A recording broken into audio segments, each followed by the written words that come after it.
周一，川普总统召开了今年的最后一次内阁会议。川普总统告诉媒体，通胀已经被踩住了刹车，并强调药品正在大幅的降价，医保改革将把利益还给百姓。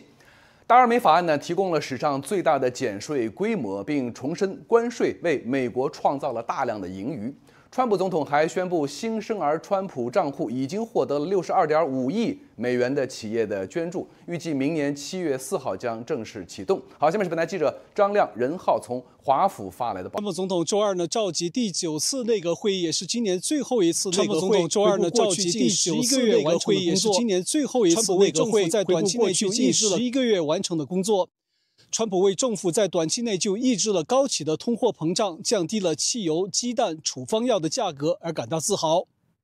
Last January, we've stopped inflation in its tracks, and there is still more to do. So we got it down from $1,300 to $125 to $140, depending on various countries. In other words, we're paying the lowest price. 川普说，他不满意奥巴马医保让医保公司赚得盆满钵满，让政府和百姓吃亏，所以他在跟国会商谈，希望把钱给老百姓，由人们自己选购公平的医保。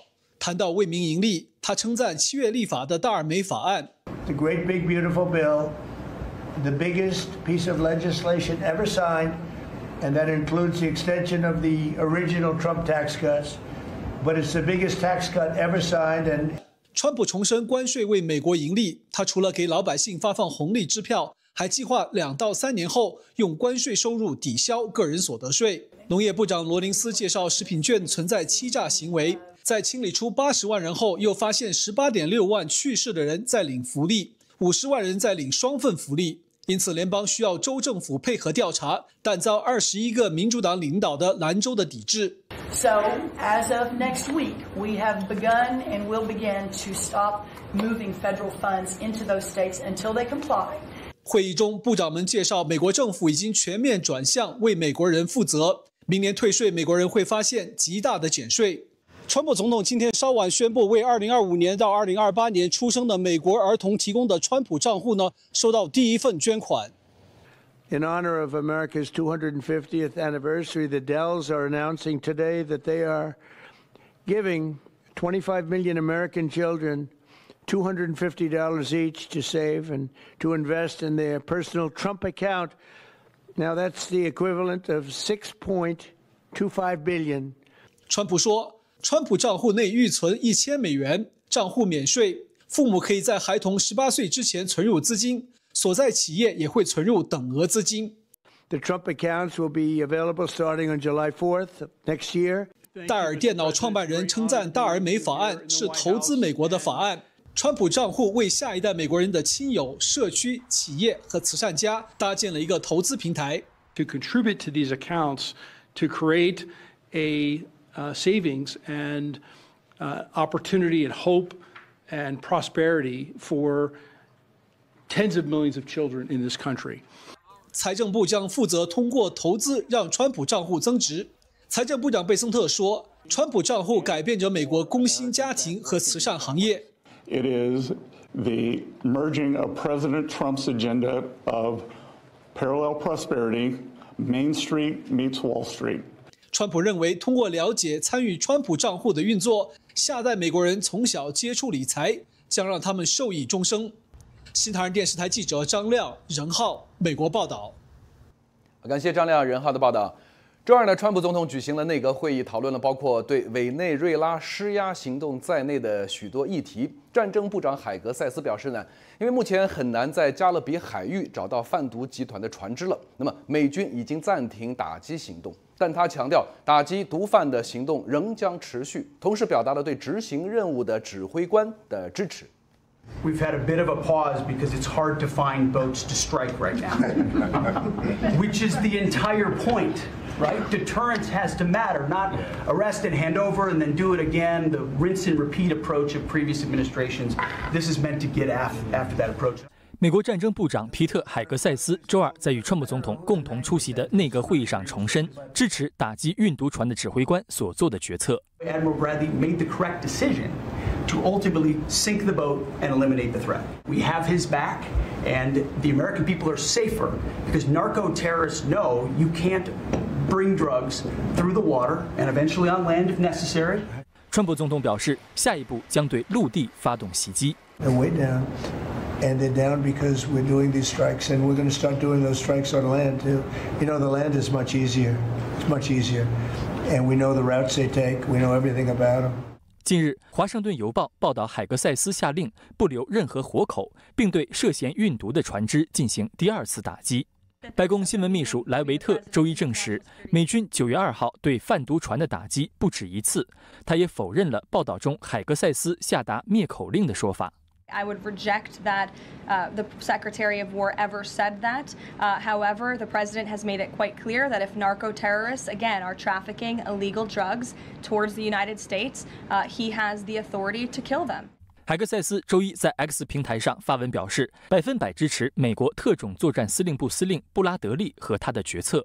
近期，美军加强了在加勒比海地区的部署，针对运毒船和毒枭的打击，至今造成超过80人死亡。 这次争议在国会引发震荡，两党议员要求调查。莱维特表示，国会已经举行13场跨党派简报会，议员也多次查阅了相关文件。另外，根据《华尔街日报》报道，由委内瑞拉腐败军官和贩毒团伙生产的可卡因正被运往非洲西部，然后再贩运至欧洲。虽然川普政府试图阻止运毒船，但大部分委内瑞拉可卡因依然经由欧洲运往美国。 与此同时，墨西哥大毒枭矮子华金·古兹曼之子、西纳罗亚贩毒集团成员华金·古兹曼·洛佩斯，周一在美国芝加哥联邦法院就重大毒品指控正式认罪，承认在集团内负责监督将数万公斤毒品运往美国。新唐人电视台记者郭约西，美国报道。 中共将稀土武器化的做法呢，让西方认识到供应链过度依赖中共的危险。 近日呢，美国能源部宣布斥资1.34亿美元支持美国的企业回收稀土，降低供应链的风险。目前呢，全球多个国家正在同步扩大稀土开采和提纯能力，很快就有望呢摆脱对中共的依赖。日本也在加速重整供应链，寻求和沙特合作开发稀土资源。专家认为呢，一旦供应链成功转型，那么中共的稀土产业恐怕将大幅萎缩。 美中贸易战期间，中共把稀土武器化，限制出口，引发西方国家担心自己过度依赖中共的稀土供应。目前，包括美国、日本等多个国家开始采取行动，要重塑系统供应链。为了减少中共稀土垄断对美国造成的经济和国家安全风险，美国能源部周一宣布一项1.34亿美元的资金计划，资助能够从电子废料等非常规原料中回收提炼稀土的商业项目。 减少对外国供应商的依赖。世界上现在至少有6、7个地方都在同时开采稀土、提纯稀土。最晚1年半以后，我想我们就会看到世界会摆脱对中共的依赖。同样在加快重整稀土供应链的还有日本。根据日经亚洲12月2日的报道，高市早苗近日警告，过度依赖其他国家供应关键材料，已经让风险浮上台面。他呼吁沙特阿拉伯与日本合作开发稀土矿产资源。 分析认为，一旦各国摆脱对中依赖，中国的稀土出口、制造、加工等相关产业链会巨幅萎缩，企业在失去利润后将纷纷破产倒闭，引发失业潮。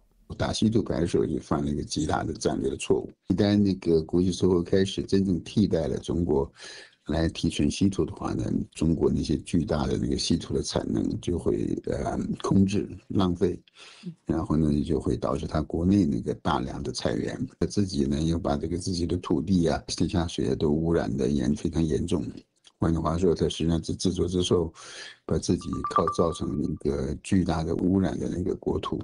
但实际上也没办法，从其他社会国际社会赚到钱。对中共来说，这是一个沉重的打击。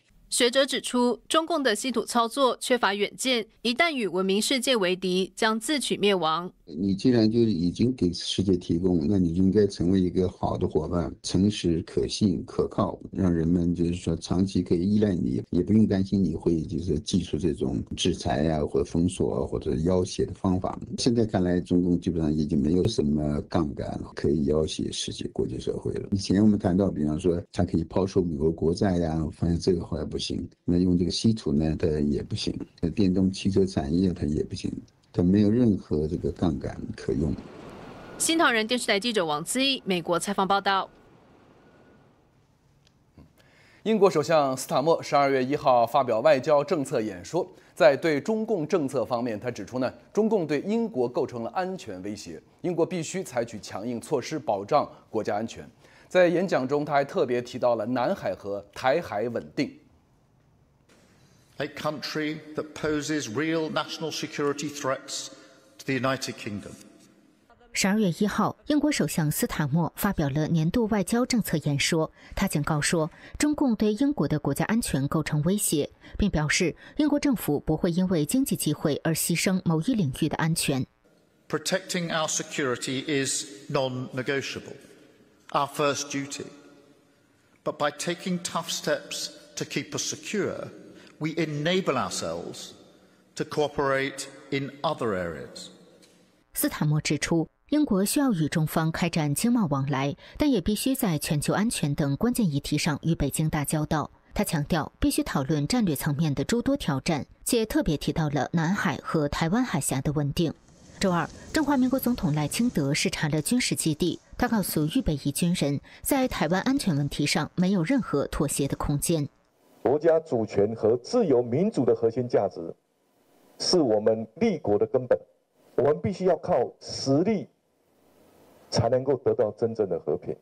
赖清德此前提出了耗资400亿美元国防预算的台湾之盾构想，旨在打造一套具备多重拦截且结合 AI 辅助达到有效拦截的整体防空系统。联合报报道，为此，国防部正在与美国合作，整合9大项对美准军事设备的采购，包括向美国雷神公司购买首批第4套爱国者3型防空导弹。赖清德强调，面临中共的严峻威胁，这笔国防特别预算是台湾必要的投资。新唐人电视台记者付宇综合报道。周二，美国和俄罗斯代表在克里姆林宫就结束乌克兰战争展开了新一轮的谈判。美方代表向普京提交了修改之后的最新的协议版本。同一天正在爱尔兰访问的乌克兰总统泽连斯基表示，他正在等待美俄双方的谈判结果，并称已经准备好和川普总统会面。士兵手持着俄罗斯国旗在镜头前摆拍，他们所处的位置是乌东顿涅茨克地区的战略要冲红军城的市中心。1年多来，俄军一直想攻下这座城市。俄罗斯周一宣称，俄军已经完全控制了这里。普京声称这是一项重大胜利。不过，乌克兰军方否认了俄方的说法，表示俄军控制的只是红军城的南部地区。Покровськ, більша частина Покровська, це є суцільна сіра зона, це є кіл-зона. Однак на північ Покровська вона повністю знаходиться за Україною. 有分析认为，俄罗斯此时释放攻陷红军城的烟雾弹，可能是想在美俄谈判中获得更多筹码。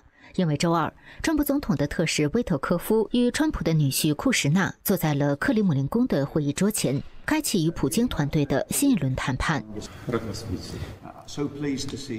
克里姆林宫当天证实，美方向普京提交了美乌和平框架协议的最新版本。乌克兰总统泽连斯基同一天听取了和平方案的详细报告后表示，美乌过去2天在佛州的会谈完善了之前在日内瓦制定的协议框架。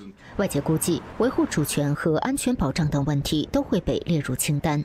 美俄会谈前，普京警告欧洲，如果与俄罗斯开战，将会迅速战败。他还驳斥了欧洲就俄乌和平计划提出的反制提案，称俄罗斯完全无法接受。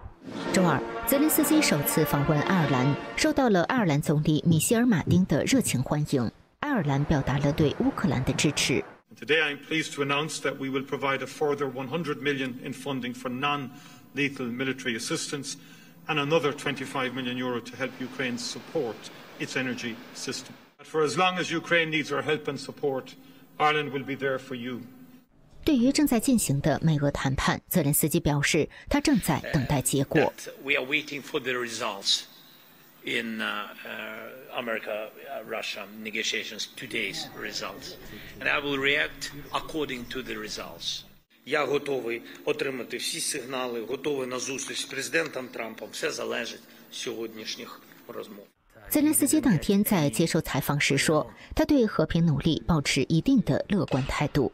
Because of some speed of negotiations and from American side, their interest in it, we need to bring peace closer. 新唐人电视台记者易静综合报道。经过数个月的谈判呢，加拿大总理卡尼周一宣布，加拿大正式加入了欧盟的大规模重整军备行动 SAFE 计划，成为首个参与该军备合作计划的非欧洲国家。加拿大呢将因此获得数10亿欧元的大订单，为欧洲提供导弹和无人机等武器装备。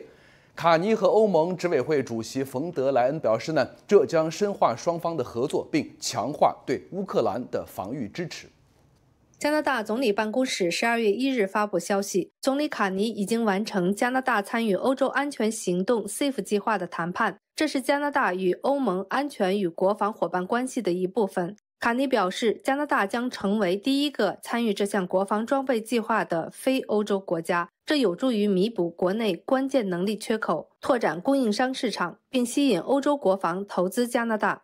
This will allow Canada, for example, to participate by supplying capabilities such as ammunition, missiles, drones, artillery systems, infantry weapons, and beyond. 总理办公室表示，依据2030年战备计划，欧盟各国将大幅提高国防支出，这将为加拿大企业带来数十亿美元的潜在军工商机。SAFE 计划同时也提供高达2440亿美元的贷款，支援欧盟成员国推动大型军备与能力建设项目。总理卡尼和欧盟主席冯德莱恩都表示，加拿大加入 SAFE 标志着双方合作进一步加深，并将支援乌克兰的国防能力。今年稍早宣布的 SAFE 计划投入高达1500亿欧元重整军备基金，是欧盟为应对俄罗斯的攻击和对美国保护的疑虑而采取的一项重大举措，目标是使欧盟在2030年前做好自卫的准备。新唐人电视台记者李威，实习记者肖畅，加拿大报道。在以军近日对叙利亚境内的恐怖分子目标发动了空袭之后呢，以色列总理内塔尼亚胡周二重申，以色列依然愿意和叙利亚签署和平协议，同时他希望扩大在叙利亚边境的军事缓冲区。川普总统对此发文呼吁以色列和叙利亚真诚的对话，并重申对叙利亚走向繁荣未来的坚定支持。周二，以色列总理内塔尼亚胡前往医院看望在叙利亚境内军事行动中受伤的以军士兵。他重申了与叙利亚达成和平协议的可能性，并希望叙利亚在大马士革至黑门山等区域建立非军事缓冲区。אנחנו נחושים להגן על היישובים שלנו בגבולותינו, כולל בגבול הצפון, ולמנוע התבססות של טרוריסטים ופעולות עוינות נגדנו, להגן על בעלי בריתנו הדרוזים, ולהבטיח שמדינת ישראל תהיה פתוחה מהתקפה קרקעית ואחרת מהאזורים צמודי הגבול. 上周五，以军对叙利亚村庄发动袭击，目标是伊斯兰恐怖分子。当时，武装分子正在向对峙的居民开火。叙利亚官方称，这次袭击造成13人丧生。自去年12月叙利亚前总统阿萨德政权垮台以来，以色列一直控制着叙利亚南部的一个缓冲区，并在缓冲区内外村镇执行军事行动，清剿恐怖分子。周一，以色列总理办公室证实，美国总统川普已邀请以色列总理内塔尼亚胡在近期造访白宫。当天稍早，川普总统在真相社交上发文，呼吁以色列与叙利亚真诚对话，并对叙利亚现政权表达坚定支持。贴文中说，以色列与叙利亚维持坚实真诚的对话至关重要，任何可能干扰叙利亚迈向繁荣国家进程的事都应避免。新任叙利亚总统沙拉正竭力推动善政，确保叙以两国建立长久和睦的关系，此乃历史性契机，将为中东和平进程锦上添花。新唐人电视台记者赵凤华综合报道。今天是香港鸿福苑恐怖大火罹难者的头七。据港府当局的最新通报呢，死亡人数已经增加至156人，仍有30多人失联。香港前议员廖成利原本打算今天召开记者会，要求彻查大火的起因，却遭到港警国安处带走约谈。香港鸿福苑大火造成的死亡人数还在继续攀升，截至当前，死亡人数最新升至156人，仍有30人失联。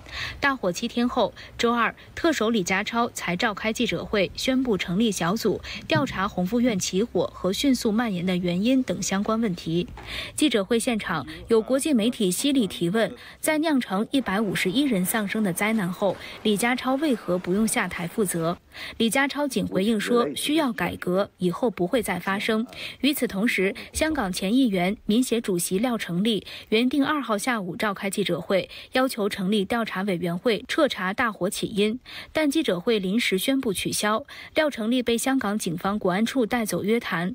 而在这之前，港警国安处已拘捕一名提出4大诉求与联署的学生、前区议员张锦雄，以及在火灾分发物资的女义工。鸿福苑的大火呢，国安署已经提出要提防以灾乱港，这就是中共一贯的维稳思维，现在已经被明显复制到了香港。在中共的词典里边呢，灾难是可以引发民变的，这是这个邪恶政权最忌讳的。据说死难家庭的伤痛，那些官僚也不在乎的，只要能保住乌纱帽就行。大火后，港府初期将火灾原因归于传统竹棚脚手架，但遭到外界广泛质疑。中共试图转移真相。综合多方调查显示，火灾真正的元凶是维修工程的严重监管不足，导致围标与贪腐泛滥。承包商以不合阻燃标准的围网和用以封窗的易燃发泡胶，使火势一发不可收拾。香港警务处周一承认，维修工程使用的材料不合规。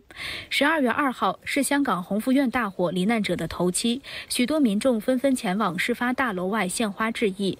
民众要求真相的呼声愈加高涨，揭开工程贪腐黑幕。外界称赞港人的勇气与韧性还没有被中共磨灭。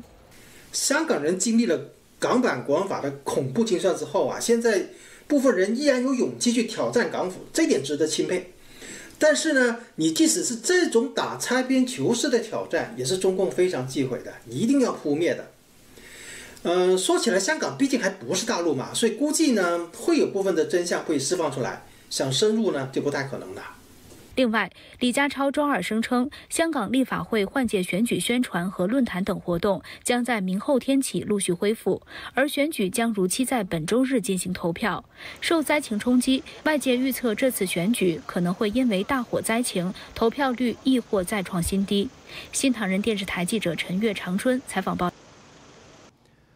近期呢，致命风暴席卷东南亚。截止到周二呢，斯里兰卡已经至少有410人丧生，而印尼、马来西亚和泰国的洪水山崩也造成了超过900多人死亡，流离失所的民众更是多达数十万。来关注一下。